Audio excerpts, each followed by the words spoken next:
Greetings everyone. Today we will continue the chapter pollination and fertilization, and we'll specifically talk about self-pollination and cross-pollination, their advantages and disadvantages. Before we go into advantages and disadvantages, let us look into the 2 points or the 2 conditions which are really important for a self-pollination to occur.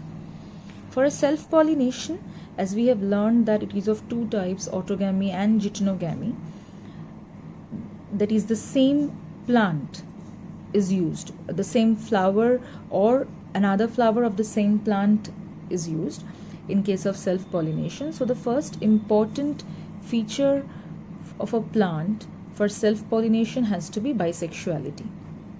That is, the flower needs to have both male and female organs in it. Or it can be unisexual, where both male and female flowers are born on the same plant. So the first one, that is the flowers need to be bisexual, is an essential criteria for autogamy, where anther and stigma are used of the same flower. And the second condition, that is unisexual flowers, where both male and female flowers are born on the same plant. This can be applied for geitonogamy but not for autogamy. Okay, so bisexuality is an important feature for self-pollination. Also, homogamy is important. Homogamy means that for this to occur, both anther and stigma need to mature at the same time. If anther matures earlier or if stigma matures earlier and the other one matures later, then the whole purpose of pollination fails, because then if the anther matures earlier, it has to wait for the stigma to mature, but by then the anther will be dying off. Same happens to stigma if both anther and stigma do not mature at the same time. So homogamy and bisexuality are 2 important features that need to be present for self-pollination to occur. Now let us come to advantages and disadvantages. The first advantage of self-pollination is it is a much surer process to take place in bisexual flowers. It is said so that self-pollination in most of the cases gives rise to plants, because here we are sure that the flowers which are bisexual will have their stamen and carpel mature at the same time. So unlike the other kind of pollination where the 2 different plants are involved, like in cross-pollination, we can't be sure whether the 2 flowers or 2 different flowers of 2 different plants have the same time of maturity. So self-pollination is a much surer way of getting a new offspring. Second is, in this case, parental characters are preserved. So suppose I am looking for a plant of superior quality and it is bisexual, then self-pollination is very helpful to preserve the parental characters. Why so? Because in self-pollination, a same flower is taking place, a same flower is participating in this pollination, where male and the female part belong to the same flower. That means they are carrying the same genetic material. So there is no chance of any variation taking place. And number 3rd is there is no wastage of pollen grains, obviously, because very little amount of pollen grain will be enough for this kind of pollination to be successful, because they don't have to travel huge distances via wind or water, so there is lesser chance of wastage. Now the flower need not be large and showy, and also scent and nectar need not be produced. To be large, showy, to produce scent and nectar is a chief criteria to attract bees, butterflies, or any insect for their pollination. That is needed in cross pollination, not in self pollination. So in doing this, to be large, to be showy, to be producing scent and nectar, the amount of nutrient materials that the plant will be spending need not be spent here. So this self pollination is a more economical process. I can say that this is a more economical process for the plant. So these are the advantages of self pollination. But what are the disadvantages? The disadvantages are continued self pollination may lead to weakening of the variety. So this is a different side of this character, where parental characters are preserved. Now, if a superior quality is getting preserved indefinitely, then it's good for us. But what if the plant has a feature which is not needed, which is not very beneficial? Maybe the plant is susceptible to a certain kind of disease, to a certain kind of germ. So in that case, that character is also going to be preserved. As there is no variation, so there is no chance of that character being dominated by some other character. So continued self-pollination might lead to weakening of the variety due to the presence of a flawed feature again and again through one generation to another. So it will be a weak variety after a few generations. And that's what is repeated here, that a weaker or defective character of a variety or breed cannot be eliminated. Now, it does not yield new varieties. Now, as much as we need to preserve certain qualities of the plants, we also need new varieties, which will help us which will help the plant to cope with the changing environment, which will help the plant to evolve with the changing environment. But in self-pollination, there is very little chance for this improvement. So these are the disadvantages. Now, the disadvantages of self-pollination somewhat act as the advantages of cross-pollination. In case of cross-pollination, the offsprings are healthier. The seeds produced are abundant and viable because there are a huge variety of seeds produced. Because there has been a genetic variation here, because both the participants of pollination here are of two different plants, so they are carrying different genetic traits. So there is a possibility, there is a chance of mixing of the traits and thus producing a different variety. So the offspring will be healthier in this case. And we will get new varieties. It will be different from parental characteristics, but it will be giving rise to a new variety. Now then, what are the disadvantages? That the pollination is not always certain. That some pollinating agent is always needed in this case. Be it wind, be it water, be it animals, bees, insects, which may or may not be available at the proper time. So in that case, pollination will not occur.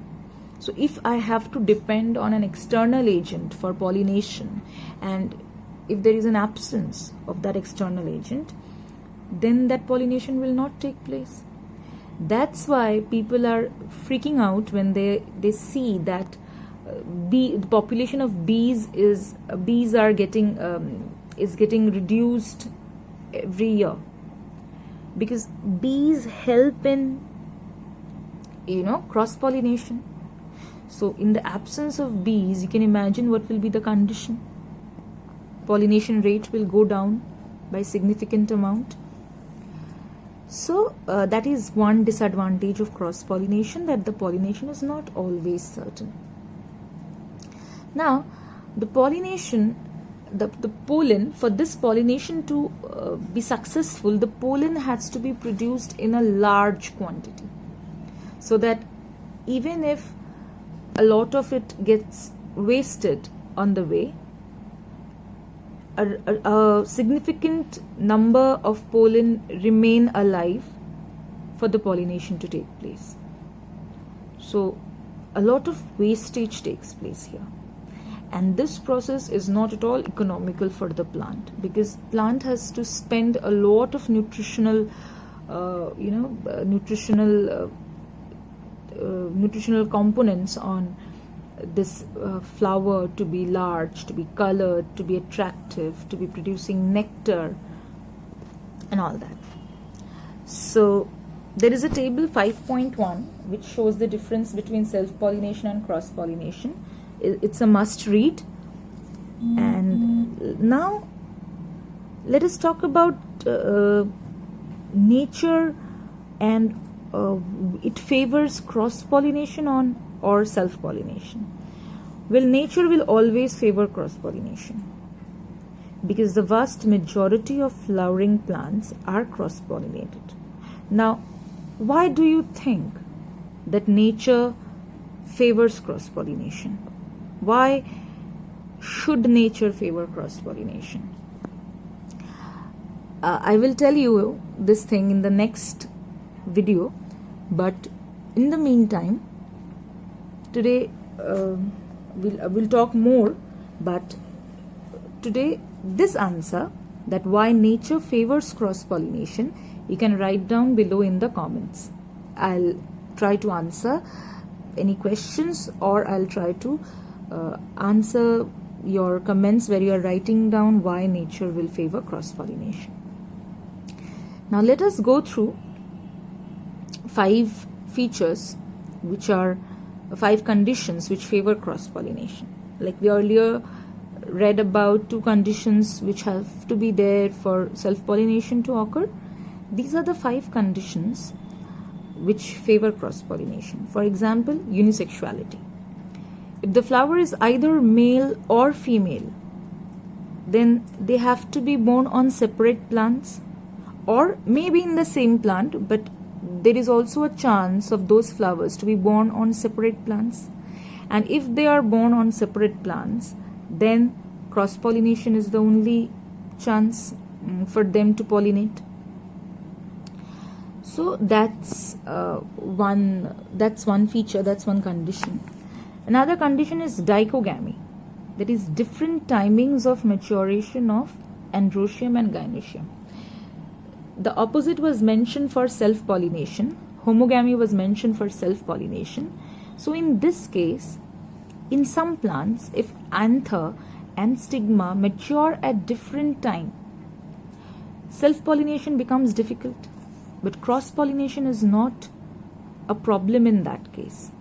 Because what happens, in one particular plant, the anther and the stigma may mature at different times, but the time of maturation of anther of one flower may match with the time of maturation of stigma of another plant.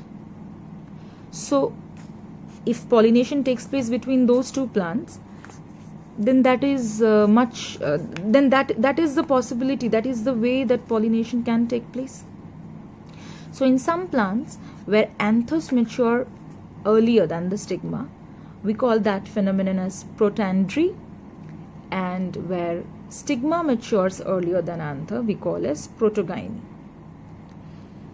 There are some examples also given. In either of the cases, cross-pollination is the only possibility. Here, self-pollination is out of question. Then comes self-sterility.